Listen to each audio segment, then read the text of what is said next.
شب قدر کی رات آپ یہ 6 رکعت نوافل ضرور پڑھیں۔ یہ ہمیں نوافل ضرور پڑھنے چاہیے۔ بہت سارے لوگ یہ نوافل نہیں پڑھتے۔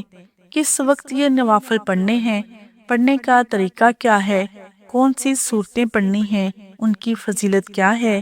سب سے پہلے حدیث پاک سنیے۔ حضرت ابو ہریرہ رضی اللہ تعالیٰ عنہ سے روایت ہے کہ رسول اللہ صلی اللہ علیہ وسلم نے ارشاد فرمایا، بسم اللہ الرحمن الرحیم، السلام علیکم ورحمۃ اللہ وبرکاتہ۔ لیلۃ القدر، شب قدر کی رات آپ یہ 6 رکعت نوافل ضرور پڑھیں۔ اس نماز کو آپ بالکل مس نہ کریں۔ اس نماز کے پڑھنے کی جو فضیلت کتب احادیث میں بیان ہوئی ہیں بہت ہی زیادہ ہے۔ آپ یہ نماز بالکل ضائع نہ کریں۔ اس نماز کے پڑھنے کا کیا طریقہ ہے یہ بھی میں آپ لوگوں کو بتاؤں گی۔ کس وقت ہم نے یہ نوافل ادا کرنے ہیں، کون سی صورتیں پڑھی جاتی ہیں، نیت کیسے کریں گے، مکمل گائیڈ کرنے جا رہی ہوں۔ میری آپ سے گزارش ہے کہ جہاں ہم دیگر نوافل پڑھتے ہیں، اس رات میں ہمیں یہ نوافل ضرور پڑھنے چاہیے۔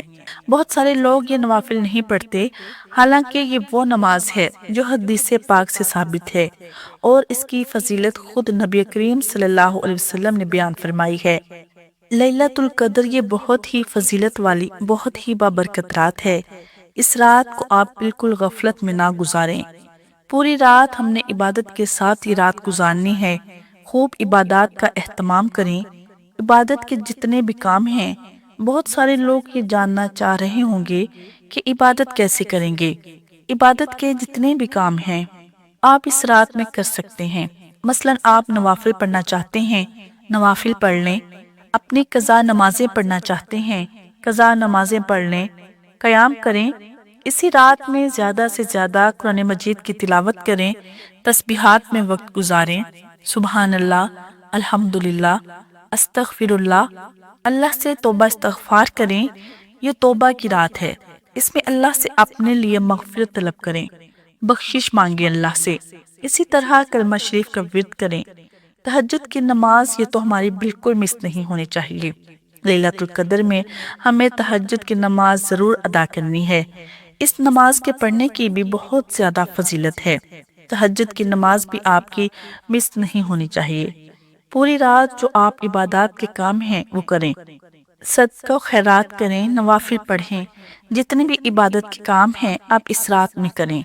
ایسا نہیں ہے کہ یہ عبادت کرنی ہے، یہ نہیں کرنی۔ جتنے بھی عبادات کے کام ہیں اس رات میں اپنے خوب عبادت کا اہتمام کرنا ہے۔ یہ رات بہت ہی فضیلت والی، بہت ہی بابرکت رات ہے۔ اس رات کی فضیلت اس چیز سے اندازہ کیجئے، اللہ تبارک و تعالیٰ نے قرآن پاک میں ارشاد فرمایا، لیلۃ القدر یہ جو رات ہے، لیلۃ القدر یہ 1000 مہینوں سے افضل ہے۔ کتنی افضل ہے یہ تو اللہ ہی بہتر جانتا ہے۔ یعنی 1000 مہینے بھی اگر دیکھے جائیں تو اگر سال میں دیکھے جائیں 1000 مہینے تو 83 یا 84 سال بنتے ہیں۔ یعنی اس ایک رات میں عبادت کرنا 83 یا 84 سال عبادت کرنے سے بھی افضل ہے۔ اب کتنا افضل ہے یہ تو اللہ ہی بہتر جانتا ہے۔ اس رات کو ہم نے بالکل مس نہیں کرنا۔ اس رات میں آپ نے خوب عبادات کا اہتمام کرنا ہے۔ میری آپ سے گزارش ہے کہ جہاں آپ دیگر نوافل پڑھتے ہیں، یہ 6 رکعت نوافل آپ نے ضرور پڑھنے ہیں۔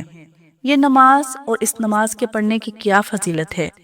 سب سے پہلے تو یہ جان لیجئے کہ یہ نماز پڑھنے کب ہے، اس نماز کا وقت کب ہے۔ تو محترم ناظرین، یہ نماز مغرب کی نماز کے بعد آپ پڑھیں گے۔ یعنی مغرب کی نماز آپ نے پڑھ لی، مغرب کے فرض پڑھ لیے، سنتیں پڑھ لیں، اس طرح بعد میں یہ 6 رکعت نوافل آپ نے ادا کرنے ہیں۔ کس طرح پڑھیں گے، ان کی فضیلت کیا ہے؟ سب سے پہلے حدیث پاک سے سنیے۔ حضرت ابو ہریرہ رضی اللہ تعالیٰ عنہ سے روایت ہے کہ رسول اللہ صلی اللہ علیہ وسلم نے ارشاد فرمایا، جو شخص مغرب کے بعد 6 رکعت نفل اس طرح پڑھے کہ ان کے درمیان کوئی بری بات نہ کرے تو یہ نماز 12 سال کی عبادت کے برابر ہوگی۔ یعنی یہ 6 رکعت 12 سال کی عبادت کے برابر ہیں۔ اور اس نماز کی جو اہمیت ہے، یہ نماز صلاۃ الاوابین یعنی توبہ کرنے والوں کی نماز کہلاتی ہے۔ اور جو لوگ اللہ کی طرف زیادہ رجوع کرتے ہیں اور اس کی رحمت کے طلبگار ہوتے ہیں وہ اس کا اہتمام کرتے ہیں۔ یعنی جو لوگ اللہ سے رجوع کرنے والے ہیں، اللہ کی رحمت سے امید رکھتے ہیں، اللہ کی رحمت کی طرف دیکھتے ہیں، وہ اس نماز کا اہتمام کرتے ہیں۔ یہ نماز جو ہے ہم نے مغرب کی نماز کے بعد ادا کرنی ہے۔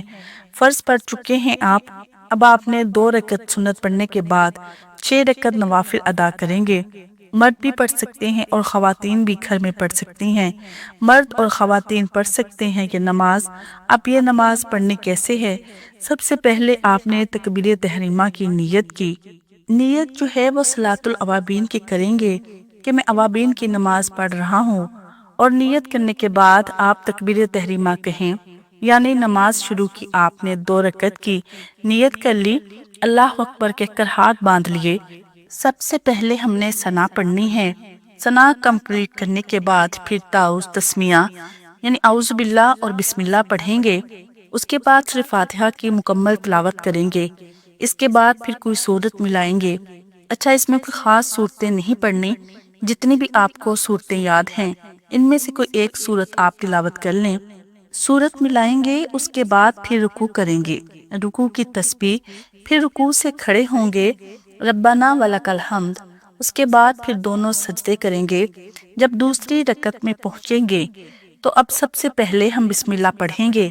دوسری رکعت میں جیسے ہم پہنچتے ہیں تو سب سے پہلے بسم اللہ، اس کے بعد پھر سورہ فاتحہ کی تلاوت، سورہ فاتحہ پڑھنے کے بعد پھر کوئی سورت ملائیں گے، سورت مکمل کرنے کے بعد رکوع، پھر دونوں سجدے، پھر قاعدہ بیٹھیں گے۔ اس میں ہم نے مکمل اتحیات، تشہد، مکمل درود پاک پڑھ لیں گے۔ اس کے بعد پھر دعا پڑھ کر دائیں بائیں سلام پھیر دیں گے۔ یعنی اس طرح سے ہم نے 2 رکعت کر کے 6 رکعت پڑھنی ہے، یعنی 3 سلام کے ساتھ 6 رکعت۔ 2 رکعت پڑھی، اس کے بعد پھر 2 رکعت کی نیت کی، پھر 2 رکعت، اور ایک ساتھ بھی نیت کر سکتے ہیں، لیکن 2 رکعت بھی کر سکتے ہیں۔ 2 رکعت کر کے آپ 6 رکعت پڑھیں گے، جس طرح ہم نوافل پڑھتے ہیں اسی طرح یہ مغرب کے بعد ہی ادا کرنی ہے۔ ناظرین، مغرب کے بعد یہ نماز پڑھنی ہے، اس کے بعد نہیں۔ مغرب کے بعد جیسے ہی سورج غروب ہوتا ہے، لیلۃ القدر کی رات شروع ہو جاتی ہے، تو مغرب کے فوراً بعد آپ نے یہ 6 رکعت ادا کرنی ہیں۔ مجھے امید ہے آپ کو میری بات سمجھ آ گئی ہوگی۔ اللہ تعالی ہم سب کو عمل کی توفیق عطا فرمائے۔ طرح طرح کی نمازیں بتائی جاتی ہیں، کوئی یہ وظیفہ بتا رہا ہے، کوئی وہ وظیفہ بتا رہا ہے۔ ہمیں ان چیزوں پر زیادہ عمل کرنا چاہیے جو حدیث پاک سے ثابت ہے، اور یہ صحیح احادیث سے بھی ثابت ہے۔ یہ نماز ہمیں ضرور پڑھنی چاہیے۔ مجھے امید ہے آپ کو میری باتیں سمجھ آ گئی ہوں گی۔ اللہ تعالی ہم سب کو صلاۃ الاوابین کا پابند بنائے۔ اللہ ہم سب کو اس رات کی برکتیں اور رحمتیں عطا فرمائے، اور یہ رات ہم اللہ رب العالمین عطا فرمائے۔ بہت ہی فضیلت والی رات ہے۔ اس رات کو ہم نے بالکل بھی مس نہیں کرنا، غفلت کے ساتھ نہیں گزارنا، عبادت کے ساتھ ہماری یہ رات گزرنی چاہیے۔ اللہ رب العالمین ہم سب کو عمل کی توفیق عطا فرمائے۔ جزاک اللہ خیر۔